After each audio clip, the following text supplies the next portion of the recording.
Do you ever wonder what's the point of it all? Why is it that you do all the things that you do? What's your big why? What's your intention? Do you ever wonder that there's just got to be more to life than what you're currently experiencing? Today's guest, Jennifer Kauffman, has been asking that question. She's a filmmaker, director, producer of the transformational movie There's Got to Be More to Life. And this is based on the true story of her recovery from the terrorism at the Boston Marathon. She was impacted by that event and she has triumphed by going through the shadows and healing. Join us to find out more. Soul Nectar Show, the Soul Nectar Show. You're invited, delighted to discover who you are. Anything is possible if you believe. So join us on this beautiful journey. Soul Nectar Show, Soul Nectar Show. Before we start this episode, I, Carrie Hummingbird, And I, Akeem Sami. want you to know that You are invited you're invited to join Soul Nectar Tribe. If you like what you hear on Soul Nectar Show, You will love being in person with us in Soul Nectar Tribe. we invite you to check it out. First 30 days is free. Right now, go to carriehummingbird.com, KERRI, hummingbird.com/membership, and sign up. We'll see you at our next tribe gathering. And now, on to the show. Hello, and welcome everyone to another episode of Soul Nectar Show, that show where we talk about all things essence, where we gather around the campfire and we share our stories of connection to that which is bigger than us, to the great mystery beyond the veil, to those synchronistic moments that lead us inexorably to something greater, to a greater understanding of ourselves, to a bigger discovery, a realization. And it all comes back to the moment, to the present, to the now. I'm your host, Carrie Hummingbird, and I love having these conversations week after week and exploring the mystery together, seeing how it's showing up in each of our individual lives. It's just amazing to me how the divine can show up in billions and billions and billions of ways for different lifetimes and different expressions of itself. And it's kind of fascinating. And as we head into this interview, what's really been on my heart has been this question of, and really it's perfect because Jennifer, our guest today, is Jennifer Kauffman, and she is the director and producer of the transformational movie There's Got to Be More to Life. And I want to say, there's got to be more to life. There has got to be more to this matrix than simply going after your own personal goals and dreams and achieving, and getting to be a celebrity. Maybe some of you watched an interview I did years ago with Shaman Durek, and he's had a lot of success. He just published a book not that long ago, Spirit Hacking. And so this interview that I did with him so many years ago was really capturing this moment of innocence in him before he became famous. And now that he's a celebrity shaman, it's kind of like a different story. It's like, I just get this icky feeling inside when that happens to people. It's like, okay, you got the thing that you've been praying about. You got it. You did it. Now what? Now what? Is that enough? Is that really all there is? Is just some more status, some more likes, some more subscribes, some more people talking great about you? I mean, is that all there is? And it's a question I ask myself as a messenger, like, what am I actually doing this for? What is my big why? And as I come into that question, as I've been contemplating, I've been honestly in a little bit of a stink pot. I will just be honest. I get that way when friends that used to be friends stop interacting with me now because I'm not big enough anymore to play with them. I get that way. I get a little snuggy. I get like, you just, you just kind of hurt my feelings. And what's this about? And I think that for me, the contemplation is really asking myself, who do you want to be, Carrie Hummingbird? Who do you want to be? What are you actually doing this for? Are you doing this so that you'll have the big, New York Times bestseller, so that you'll, be on television, so that you'll be in front of mass amounts of people? Why are you doing this? And when it comes down to me, I honestly have to say, no, that's not. Actually, that makes me really uncomfortable. The idea of being in front of a lot of people like that, which is why I stay in my house most of the time. It makes me uncomfortable, the thought of that. And yet I do want to make a difference. I want to make a global difference. And what's the difference I really want to make? I really want people to respect the earth. I really want the jungles to be flourishing with biodiversity. I really want the oceans to be clean and the dolphins and the whales to not be assaulted constantly by jet engines and engine turbines in the ocean from those cruise lines. I want silence. I want to be able to sit by the river and get in that expansive moment of presence without feeling and hearing cars rumbling by me on the road adjacent to the river. Like, I want peace and quiet. I want humanity to shut up. Honestly, that's kind of where I'm at with it. And I know that that's obnoxious for me to say as a sage, because here I am putting my voice out there. So, I'm kind of full of contradictions today. And so, in this space of contradiction, full contradiction, I welcome my friend Jennifer Kauffman to the show. Welcome, Jennifer.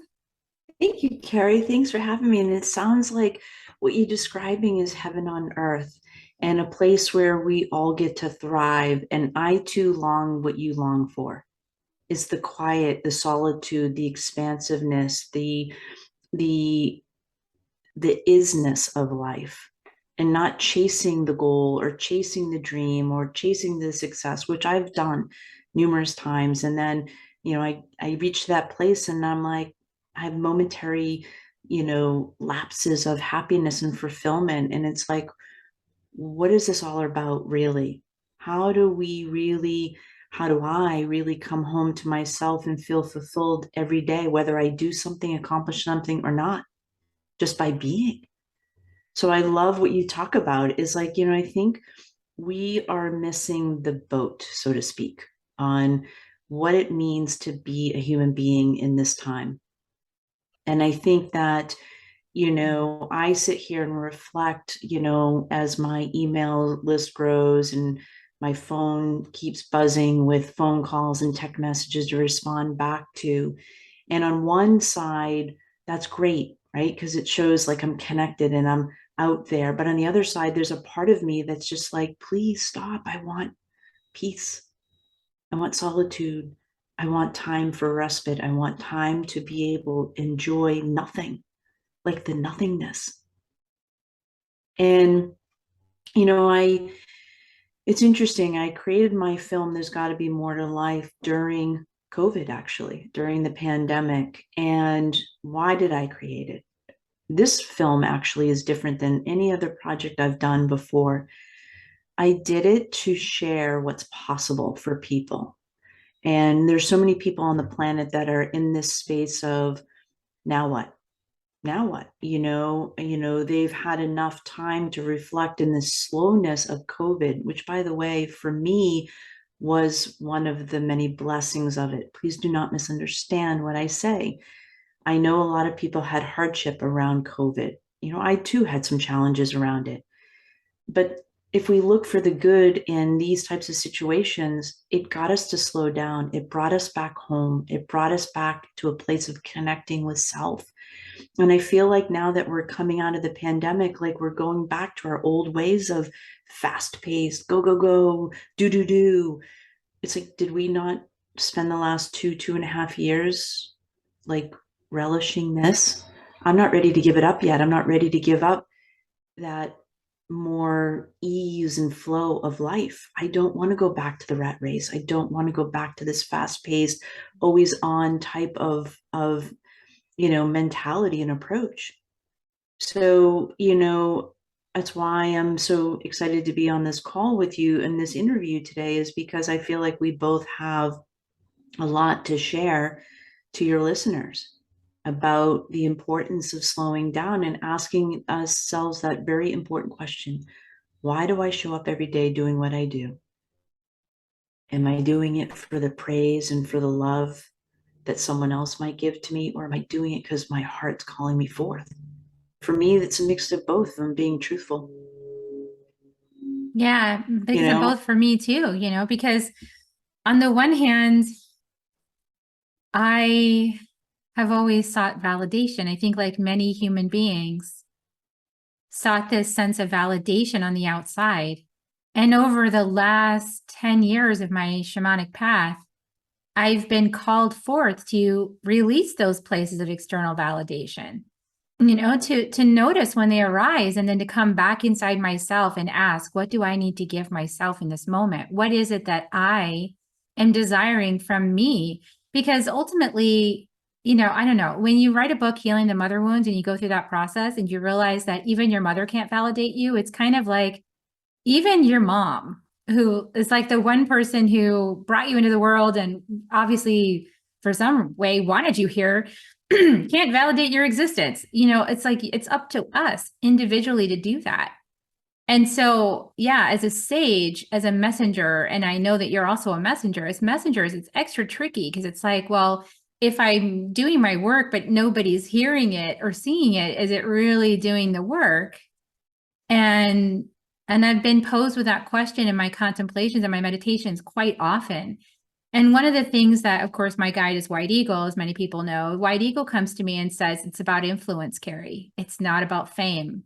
And then I see somebody who's one of my cohorts turning to fame and celebrityism and really changing in the process of that, like totally changing.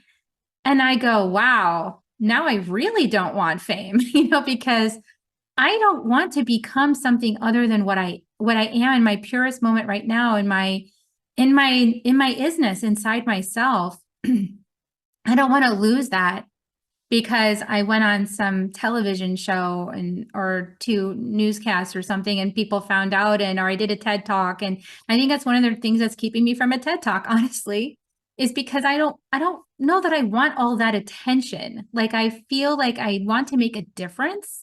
I want to share these ideas, but I don't necessarily want the attention in the way that it would make me change myself or honestly confront my ego, right? My sense of vanity. Like, because I think that would definitely confront that shadow of vanity within me, and I would be really uncomfortable to face in a public way, right? So I don't know that I want that challenge. And tell me what your thoughts are about that, because maybe it's just a big cop out. And maybe my friend Shaman Durek is actually like doing the harder work by being in the public and facing that vanity shadow. And I'm just sitting back in the shadows going, I'm not going to do that. I don't want to face that monster. I'm not going to go and attack that dragon. No way. That thing is going to have my by the tail. I don't want to do that. No, thanks.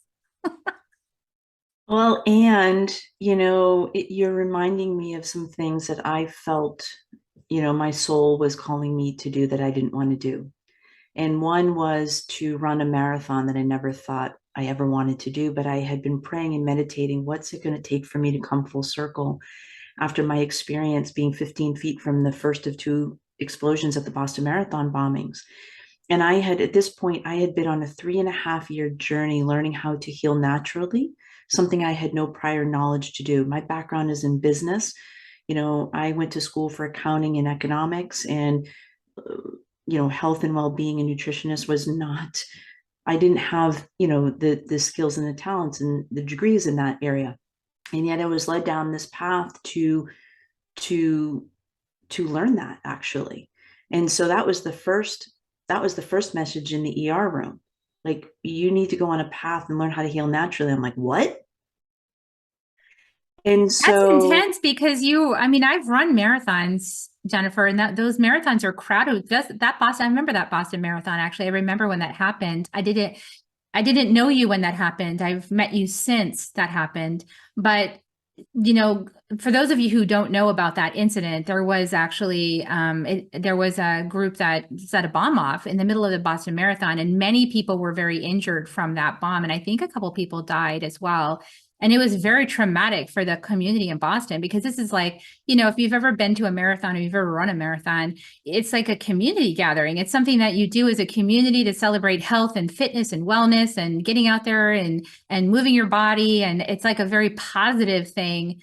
And then to have that plunked in the middle of it is very traumatizing, very exposing, very vulnerable. And then to recover from that after Yeah, so tell more about you're in the ER as a recovering from your injuries from this blast, and who knows even why it happened. I mean, it's so random. It has nothing to do with any of the actual people. It's not like you asked for it or deserved it, right? You didn't have an enemy. You just showed up to run the marathon, and there it is. So Oh, life I wasn't delivering you running. this consequence. You were running. Yeah. No, I wasn't. That Oh, day you were I was there. a Ah, spectator. you were a I was a spectator. spectator. That was so I'm born and raised in the Boston area, went to undergrad, grad school, worked in the city. I had never been to the marathon except for that year. And a dear Wow. friend called me up and said, "Hey, you know the city like the back of your hand. My son's running the race for the first time. Will you go with me?" I said, "Sure."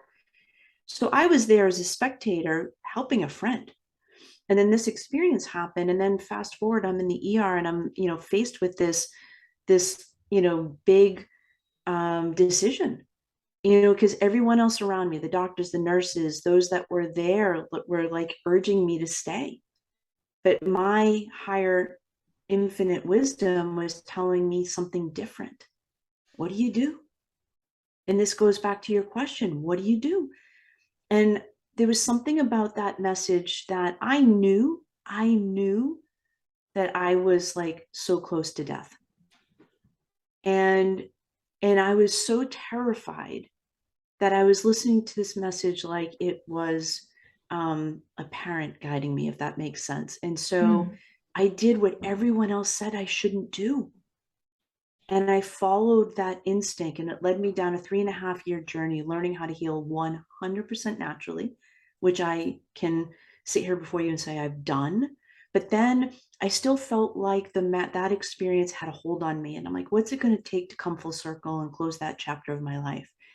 And at this point, I had started working with a trainer, and I had worked with trainers, many times before the bombings happened. So doing that wasn't new to me, but this was my first time back training in 3.5 years. And I could barely lift a 5.5, 5 pound dumbbell. And I used to do triathlons before this. I used to do all kinds of different things, not a marathon at that stage. And as I am getting, warmed up to meet with my trainer, there's a woman in front of me on the treadmill, and the back of her shirt said, "I finished, can you?" And in that moment, I heard my next step was to run the marathon. I'm like, I don't want to freaking run the marathon. Uh, Can I sign up for something else, please? It's pretty challenging, especially the last 6 miles, which is the whole marathon. The last 6 miles is tough, man. And I will say, I spent the next 5.5 months. Now I went into that kicking and screaming and again, my team of practitioners and doctors said, your body isn't ready. My intelligence said I was going to do it 5.5 months later. Let's be clear, I wasn't going to be breaking any records or anything like that, but I wasn't sure I could finish.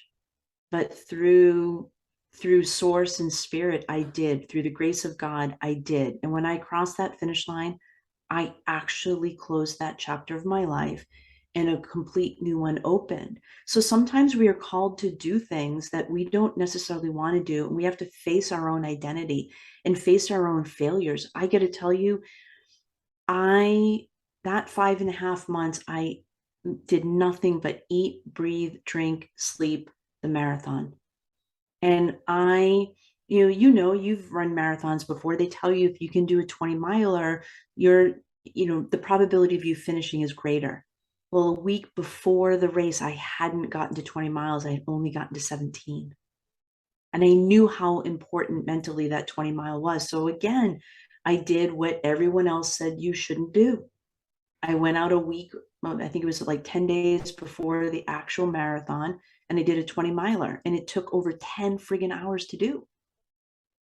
And I cried and cried and was like, I don't know how the frig I'm going to eke out another 6.2. But then I shifted my perspective, Carrie. So I had been focusing on, listen, you and I know this. We know how to visualize, we know how to meditate, we know how to do all that. And a lot of our listeners know this too, right? And I was visualizing, doing everything I could to visualize my body and myself doing the 26.2 miles. I literally would do different parts of the route to try to get that embodiment, and I still struggled to get it. I couldn't see myself doing it that way. And then I met Allison Levine. She spoke at a women's conference just outside of Boston, and Allison Levine was the first female who led a team of women to climb Mount Everest. And my God, meeting her was such a blessing because the first time they attempted, they were stopped short with a storm. And she was faced with a critical decision. Do I continue to persevere or do I head back? And she opted to head back, and she's been criticized for that for years, because people viewed it as failure. She's come to realize all of her team came back safe and alive, and that was a success. And a few years later, she went back and she finished what she started. But here was the point: there was something in her message that got me to look at something differently.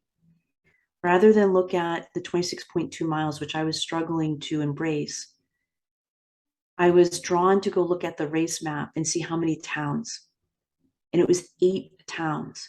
So for the next week, all I did was visualize and meditate on 8 towns. I finished the race in 8 hours and 45 minutes, which was a record breakthrough for me at that time, all because I shifted my perspective. And it became lighter. I'm not saying it wasn't a challenge, because it was a huge challenge. But what if life presents us with these opportunities that we kick and scream and resist, but yet it's the very thing that our soul is calling us forth so that we can break through and recognize another aspect of our uniqueness, another aspect of our divinity, another aspect of our amazingness, and where we can tap into another layer of our own superpowers. And I don't mean that in a better than kind of way, but just like we get to see who we really are. Yeah, I love that. I love what you're sharing. It's a big thing to take on a marathon, right? Like that's a nice big healthy meaty morsel of a requirement from your soul. Like, hey, you're going to do this, and on the heels of that trauma that you experienced as well. So that as the kind of healing that brain association between the trauma of what happened at the Boston Marathon with marathons in general or running in general, being part of big community gatherings and big events like that. Like, I'm sure you faced a lot as you ran down the trail, as you ran through all the cities that you went to. I'm sure you faced on the inside all those fears and all those body traumas that were lodged in your body from that experience too, right? I mean, talk a little bit about that too. What was that like for you? I did. One of the blessings was I trained on the course throughout the 5.5 months. I would do segments of it. And the first time that I did the last, I think it was 5 miles of the actual marathon, my body froze when I got close to the actual bomb site. Literally froze. Like, it didn't want to move. And I was with 2 of my friends at the time, and they're like, Jen, what happened? I'm like, I can't move. I'm like my hips are locked. I can't move. And I just started crying and crying. And my soul sister, Carolyn, said to me, dear friend of mine from high school, interestingly enough, we were more acquaintances in high school, but we've become close friends. And she said, we're going to get you across that line today, even if it means we have to slow the pace down, but we're not giving up. We're not stopping here. And I'll tell you, it took something to take that next step. And I had to lean on them to be able to do that. I couldn't put weight on my own. I couldn't put full weight on my body. It was weird because it literally was my body was stopping me in frozen mode. And as I slowly worked through that, I was releasing trauma from that day. I mean, that was 3.5, almost 4 years later. And so, the day of the race, 100% in the back of your mind going, okay, could this, you're thinking this can happen again. Your people are cheering and there's so much noise. And that is even a distraction for me, as a sensitive human being. It kind of threw my rhythm a bit. I had to take several timeouts. I had my acupuncturist at the time meet me at mile 7 and to help me, as I was going through it. And I remember at mile, I think it was 14 or 15. I was like, I got to stop. I can't do this. And Carolyn was with me that day too. And she's like, we're doing this. I made a promise to you that we would cross that line no matter what it takes. And so that's the other thing. It's like having people in your life that understand the importance of finishing what you started when you don't think you can finish it yourself. And she made a vow to herself and to me before that day, long before that day, that whatever it takes, even if it meant we had to crawl. And so she's like, get your ass up, let's go. And then we persevered. But absolutely, and as I got closer that day, I was terrified and elated at the same time. Like, maybe I'm going to do this. Maybe I'm going to come full circle.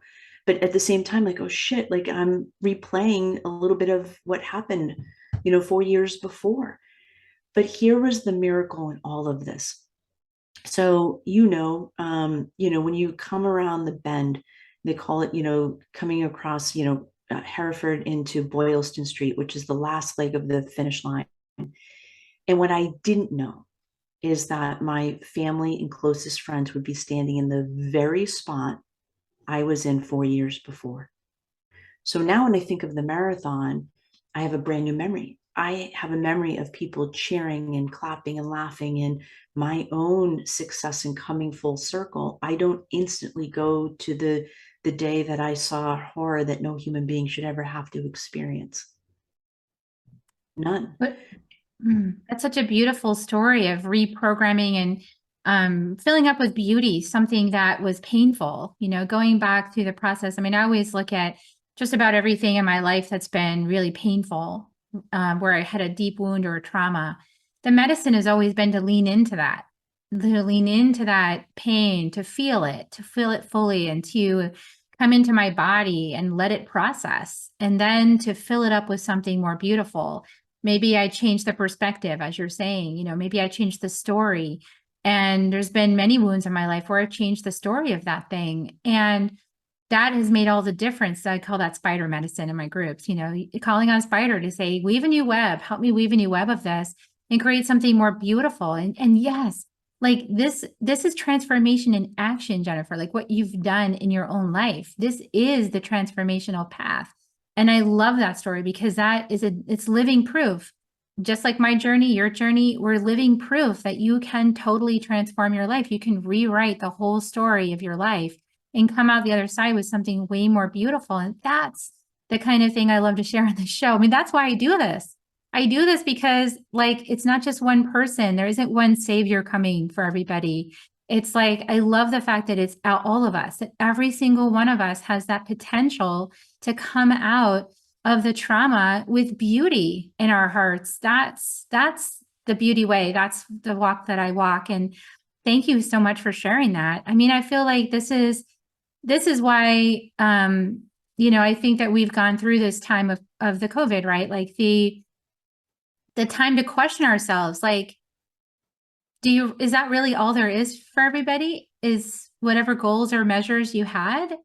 Because I feel like we're being called up to think of life in a really radically different way. What are your thoughts on that?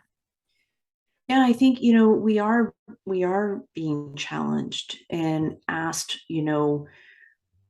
why do we do what we do? And I want to go back to something that you spoke about the TED Talk. If there's something that's calling you forth and you're scared, here's what I've come to understand. Those of us that have gone through a lot of trauma and pain, and listen, I believe everybody on the planet has experienced trauma to some degree or another, and this isn't about comparing it. It's like, I actually believe we all have.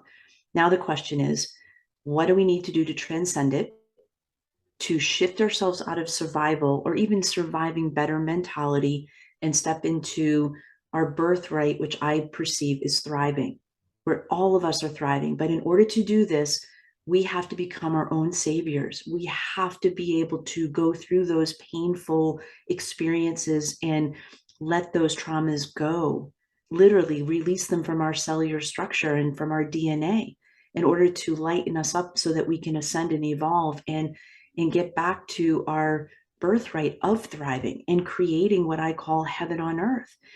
And I think that's it. And for those of us that are called to influence on a greater level, We're being asked to do things that we otherwise would be scared of. Because, listen, I can get up in front of people and talk about anything other than me. So doing this film it was probably the biggest challenge I've ever endured, because I had to be real and vulnerable and share myself. When I hid behind that, and I had these, facades that I hid behind to keep myself safe and to protect myself, because God forbid if somebody got to, you know, learn about all the things that I've done or all the experiences I've gone through, they might not love me. But the truth is, like, when we step forth, it's an act of self-love. And it's not like, when we can get to the place where we're not doing it for the validation from someone else, it's about validation of our own self and continuing to evolve in whatever way that is. And those of us that have gone through a lot of different traumatic experiences and have done our own inner work, and we continue to do our inner work, then when we get up and speak real like we are doing here today, that is inspiring others that this is the way. The way forward is inward. It's not to numb that. It's not to run from that. And trust me, listen, in the last 2 weeks, I've been going through this whole rebirth and looking at my shadow side and looking at where I compromise myself for others and judging and all of these things. And I'm like, oh my gosh. And I've had to surrender and stop and show compassion and forgiveness to myself. And I kind of sit there and I have a judgment going, I thought I'd done this already. All right, this is life. This is what it means to be human. Around the spiral again, up and out, we see it from another perspective, another lens, and then we go down and deep inside to heal and clear the next piece. And so, yeah, it's that constant spiral up and spiraled up back down in, and the next layer of it comes up to the surface. And I've been called to be very transparent on my path up until now about everything, from the very first book all the way through today. And so I do my best to just say what's on my heart and what's on my mind, because I feel like we're all facing the similar things, the themes, the patterns, but maybe in our own way, in our own kaleidoscope dot on that matrix. We're experiencing that version of it, and we can relate to each other, maybe not in the specifics, but in the overall themes and the things that we're feeling and that we're going through. And yeah, like judging ourselves, like I could judge myself for judging Shaman Durek. I could totally judge myself. I did put some tobacco on myself outside. I was like, oh, Carrie, you're going into territory that's maybe not, in your highest good. And I know it's not my highest good. And I need to be honest with where I'm at. I mean, the piece that you mentioned about your friends and your family that were waiting at that exact same spot that you were at, where they helped reframe that for you by showing up for you, or your friends that they helped you out at mile 7 or mile 14 and they wouldn't let you quit. That's the kind of community that I am interested in building, and the kind of relationships that I'm interested in building. And so when I meet people along the way that, because I have shaman's vision too, I can see what's in someone's heart. And when I see what's in someone's heart, and that's the kind of person they are too, but they're just not doing it, that to me, that's the heartbreak for me. I think it's like, because what I really desire is for us to support each other. I mean, I got huge support on the Holy Mountain this year. I went on the pilgrimage to the Holy Mountain. The Holy Mountain kicked my butt. I did 777 initiation on the Holy Mountain. It kicked my ass. It's like, Carrie, you need to rely on other people for support. You need to let other people help you, because it's one of my major things. Like, I do it myself. I'm very independent. And I actually saw something on social media about this the other day, about really highly independent people, and why they're really highly independent is because they don't think they can rely on anybody. They kind of have had that experience throughout their lives, that they're pretty much, the buck stops with me. I just have to do it myself. Nobody else can do it the way I can. So I just got to, and that's kind of been the story of my life and many other brilliant women that I know. So what I'm trying to learn how to do now is discern the people who will be there for me in my moment of need, to help me take that next step, to be the wind under my wings, to help me have confidence to take the next step. And especially when I've also supported people, to do in their own life, because I love to be the support, but not always a supported one, so I'll help everybody else, but no, ask for help. I don't know about that.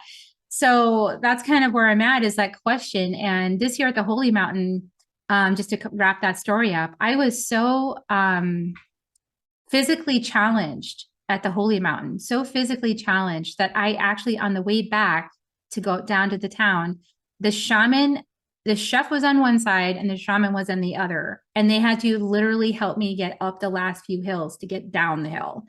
I couldn't do it by myself. I was running out of breath, like almost instantly. My body was just giving out on me, and I wasn't able to do it. I didn't prepare adequately for it. I mean, my soul guided me to not prepare. So I would have this experience of not being able to just charge through and do it myself. Dang it. Because I don't need you people. I don't need anybody. Screw you all. I'll do it myself. That's the one that's deep inside me. And that's the one that gets kind of like triggered, because it's like, see, there's another example. See, but then that's the reticular activating system you're talking about. And so how do we need to change those stories. You had this beautiful experience, your family standing by your side, helping you change that story, saying, nope, this is the new story that lives in Jennifer's mind with marathons right here, right now. Your family is right here to support you. I love that. Like, I want everybody to have that experience. I want to have it too, but I want everybody else to have it too. I wish we all had that experience. You know what it took? What? It took me having to do something I don't do easily. I was like, okay, if I'm going to do this race, what is it that I need to successfully finish this race? And I needed people that I loved and who loved me pretty much at every mile along that journey, who could remind me and to cheer me on and to not let me quit. So that was a big ask and a big thing. And I was shocked. I was shocked at who came out. I mean, some of my practitioners came out, right, who had been treating me, and they didn't have to do that. And they did, right? It was like a marathon for all of us, right? Because they had been by my side for several years, and then to see me come full circle and they helped me get there. It took a village. If you think I ran that race on my own, heck no, I couldn't have done that on my own. And I think that was the lesson that Spirit was teaching me, God was teaching me, was stop doing it alone.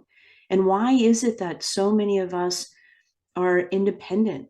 I know for myself, it's a protective mechanism to not feel hurt and to, keep things safe and, I can whatever. But then there's an aspect of where we're slowly dying because there's another aspect of ourselves that are longing to feel connected, who are longing to, we are natural givers. I love to support and give people, right? I can be the biggest cheerleader for people, but I sometimes forget to be the biggest cheerleader for me and raise my hand and going, wait a minute, I need some support too. I forget even to this day, I'm facing something now that I'm like, my gosh, I got myself here. It's no one else's fault. And I'm not criticizing or judging myself, but like, wow, there you go again. Just overgave, and you didn't put yourself in a situation that was reciprocal. Yes, reciprocal. That's the discernment I was talking about. It's like, yeah, when we're givers,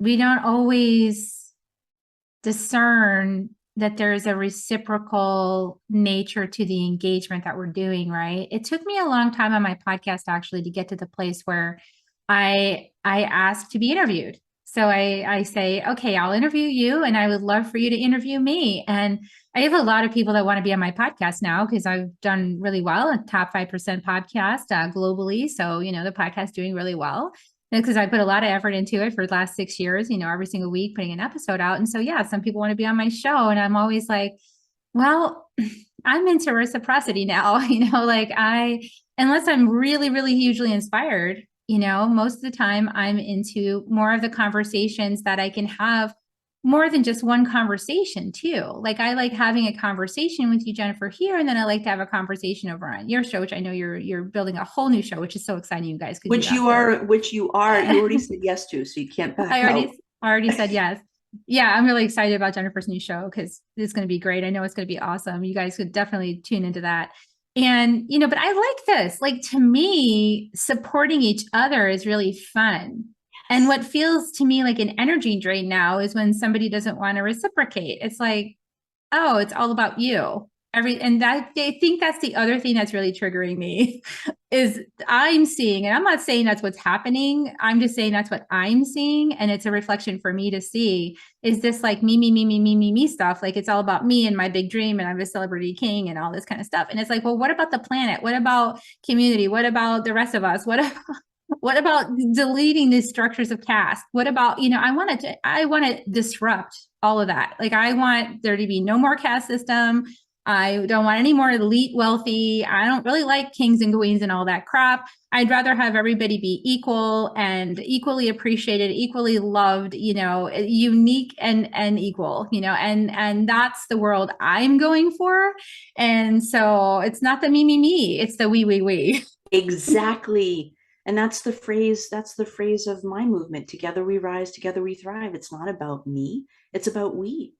And it's about how do we create the we as we move forward and as we create new ways of living, new systems. I'm with you. Like, you know, I don't want to be part of trying to keep something that doesn't work. It just doesn't work. Like the way that our systems and our everything, right? It doesn't work. How do I know? Because the vast majority of people are suffering in survive. In some cases, they're barely surviving. They're in different levels of the surviving camp, barely surviving, and surviving better. There are very few people on the planet that are truly thriving. I want to build the bridges that get us as community to thriving. And that means we, not me, we. Yeah, we. And I'm with you. Like when there's this reciprocity, I can't even speak today, but when there's this synergistic way, it's just effortless, it's fun, and it reminds me of like childlike ways of being, right? Like, oh hey, who do I get to play with today? Who do I get to co-create with today? Oh, how do I help them fulfill their dreams and goals in life? And then without me having to beg and plead, are willing to do the same for me. Like it's just a natural flow. And I think this is it, where we are being called forth to re-look at our community, our inner circle. Is it serving us, or is it time for us to make a change? I know for myself, there are changes happening in my own tribe, which is bittersweet, right? Because for me, there's grief that goes with that, because I'm like, oh man, I really thought that so and so and so and so would come on this next leg of the journey. But this is where free will comes into play and everybody gets to choose. And sometimes this journey is too big for, like it takes a lot of chutzpah to face our fears. As I embark on this next journey, I'm scared. I'm not gonna lie. But yet there's a knowing inside of me that this is my path forward. And I liken fear as face everything and rise. So now I reframe my own fear. Oh, right. Am I really in danger? No. Most of the time it's no. Thank God. And it's like, okay, then, oh, right. I'm in another growth mode again. And have some compassion and gentleness and kindness with myself, because I'm pushing myself outside my comfort zone again. And not everyone's going to come on the next leg. I wish they would, but that's not for me to choose. Yeah, it's very triggering because the more that we step into we, the more identity layers of me have to be released. And then that makes different choices. It helps us to make different kinds of choices as we step forward in our lives, because we're doing it through a different lens. We're doing it from a different understanding. And, you can only have that understanding if you actually do the work and embody that. You get the understanding, and it's not a performance. It's a real thing that you just walk and you just are and you just talk. And everyone can feel the congruence when what you're saying is matching what you're doing and who you're being. And and those of us who have eyes to see can see right through things. So there's no more, that's one thing I love about this, the Great Awakening is that as we move forward and face our fears, Jennifer, we gain the kingdom. And the kingdom is what? The true kingdom is being able to know in truth who we are in truth, what we are in truth, how we serve in truth, as we walk the planet without, any kind of confusion or doubt anymore, because that's part of the lower paradigm. But we just know. And the upside of that is that we just know. The downside is that we see a lot. And some of it we can't say, and some of it we do anyway, even though we shouldn't. But because we can see right through things, and and everybody that's at that place can see right through it. And so it's definitely, I've often wondered, like, what's it going to be like as more people wake up and get psychic gifts and the whole thing like up levels. And I guess I'm getting to find out, because that's what's happening, and I'm getting to see like, oh, wow, there's a lot of spectrum here in how people wake up and how they use their psychic gifts and what they use it for and what's the intention underneath it. And like, wow. So there's a big playground here for us to play. And I think that a lot of people are going to be at different places in it. And I'm going to do my best to not judge, although I do have the shadow of judgment in my chart. So, oh my goodness, I'll just see it as a matter of integrity. How's that? Well, it's something to keep you in check, right? I think this is it. Like when we can actually, this is the other piece, and I love that you're bringing it up, right? I used to run from my shadows, right? And that's what I've come to realize is no, love my shadow, because my shadow is showing me where I'm out of balance within myself.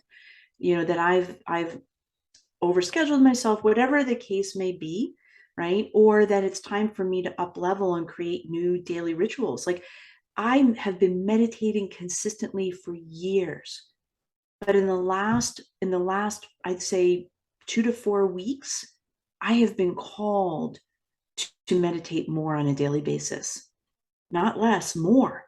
And so I do it 2 to 3 times a day, because so that I can just get myself grounded, get myself centered, and then be able to go out and do what I do in the world. But and that's a whole change, and I'm really getting these messages of less and more, and then my mind goes, yeah, but there's all these things that have to get done and whatever. And it's like, okay, well, maybe you've got to find resources to open up and extend to. Oh wow, but then what happened, and then our mind goes through all this stuff. But the key is just to embody and trust that all the right resources will show up in divine timing to help you on the next leg of the journey. And it doesn't have to be hard. It actually can be fun and playful. And it can be like this magic carpet ride. Like just got to say, like, this year is not at all what I had planned. It isn't.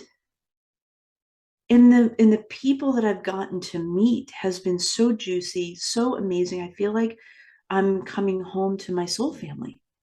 Oh, beautiful. I love that. Yeah, the fractals are aligning. That's from Gene Key speak, but that just means that the souls that are part of the same soul family are coming back together. And I do feel that as well. And that feels really good to be in that, that coming back together again, and at a conscious level, remembering ourselves. That I feel I've felt for a long time now, even before this started, when I first published the Second Wave book in 2019, and all the downloads I got for that book. I was like, oh my gosh, like as soon as people become conscious, we're at a whole new game on earth, because now we're going to remember things. We're going to know what to do. We're going to be working with the earth and listening. And then things are going to get a lot easier in terms of resolving some of the challenges that we're having on the planet right now. And I think still all of that happens as we submit to the we. It's like, and it's a conscious submitting, because there's like beauty in that. And the me is going to get really boring pretty soon. I think it's so played out, and it's kind of like the Monopoly game. I'm done with playing that game. And I want to have I was sitting at the river the other day, as I told you, and I was sitting there and I was like, wow, what would this be like if so many of us were gathered right here at this river instead of racing by in cars, and we were just sitting in the bubble of presence. We would have heard the snake slip into the water. We would have been surprised, as I was, as it showed up in the river in front of me, and then glided on by, and I got up to see if I could get a picture of it. Couldn't catch it in time. It disappeared mysteriously. What if we all shared that together? What if that was the new earth? What if it was no longer about getting, acquiring, having, Black Friday sale? What if it was really about being present and really in the mystery together and letting everything expand into that beautiful space that happens when you sit and be quiet? What if it's really about that and not so much about the other? I think that the insights I get when I'm still, like you're saying, they're profound. And I don't need to do a whole lot. I just gotta, like you said, I also have been called to be still, mostly because I catch myself in a judgment. I go, oh, I need to go be still again. Okay. I caught myself in another judgment. Let me let me go be still with that one and see what's the goal in that for me. Okay, what's Carrie's goal today? Okay. And then embody that, and then I go about my day until I catch myself and I'm like, oh, there's another one. Okay. It's like that. It's like a lot of stillness. But I think that's how, we don't transform by avoiding, we transform by really going into the shadow and embodying it. Like you've so beautifully demonstrated in your story. It's gorgeous. Thank you so much for being willing to share all of that. Is there anything last that you want to say as a sort of like a cherry on the top for everybody here? I just encourage people to lean in, and it's worth it. It is worth it because you're worth it. You're worth it. We're all worth it. And I would also say surround yourself with people who believe in you more than you necessarily believe in yourself, and who won't quit on you when the going gets rough and you want to quit on yourself. Have those people in your life who call you forth to be something who you were designed to be. And it requires you transcending through your fear and through your pain. And, I got to tell you, it's like sometimes those people that give us the biggest kicks in our butts are really telling us on a cellular level how much they love and care, because they can see where your magnificence is and where you're stepping into, and they don't want you to quit on you. And that's, if you don't have that kind of, inner circle tribe, then I would encourage you to start to look at that, because life becomes juicy. And I love what you said about surround yourself with people who can see you, who can call you out on your shit, actually. Like, it's kind of scary to, I know that you can see, right? Like, and it's like, and when people can see, they can see the bullshit when you're not being congruent to your own message and your own word. And there is a whole nother level of congruence that happens there, and integrity that happens there, and realness that happens there. And then that's when we have an opportunity to transcend and lean into that. Yeah. And sometimes the answer is to be brave enough to be that friend that shares that with you, but maybe privately. So anyway, well, I think yes, and I think that's it. Like courage. Like, there's times where I'm like, you want me to say what? I'm like, oh, that's going to offend the person, and I don't want to offend ever. But sometimes we have to be able to speak whatever comes through us, because it's what the person needs to hear. They might not want to hear it, but to help them on their path forward. And also for the collective, because, there's a lot of people waking up to psychic gifts now, waking up to shamanism, waking up to awakening, transformation work all over the planet, And so as we start to notice things, I think it is important for us to speak up and to say, hey, that's great. And now there's also this. Let's move the conversation over here, because this conversation is a higher conversation. We want to open people up to use their gifts in a blessed way, for the planet, I believe, in a wee way. I agree. In a wee way. Yeah. So thank you so much for all that. That's gorgeous. So I want to just encourage everybody, please go on Amazon and check out, I'll put a link in the show notes, but go check out Jennifer's book. There's Got to Be More to Life. The movie, the transformation. Where can they find that transformational movie, Jennifer, actually? Actually, if they type in There's Got to Be More to Life, it brings them directly to our homepage. They'll get some free gifts. We actually have an amazing sync up meditation that one of our featured guests created for these times, and it's all about receiving. So it's called Sync Up, and it's got some beautiful music that goes with it. It's about 11 minutes, and it's all about opening up to receive. So there's some special gifts. You can go to there's gotta be more to life.com You'll get redirected to riseandthriveproductions.com, and you can watch the film. You can purchase the film and stream it, and you have lifetime access to it. Beautiful. So I'll put that link in the show notes, everybody, so you can find it. I'm usually interviewing authors. Today I'm interviewing a filmmaker, so sorry for that mistake. I'm really excited to share that and actually go watch it too myself. Beautiful story.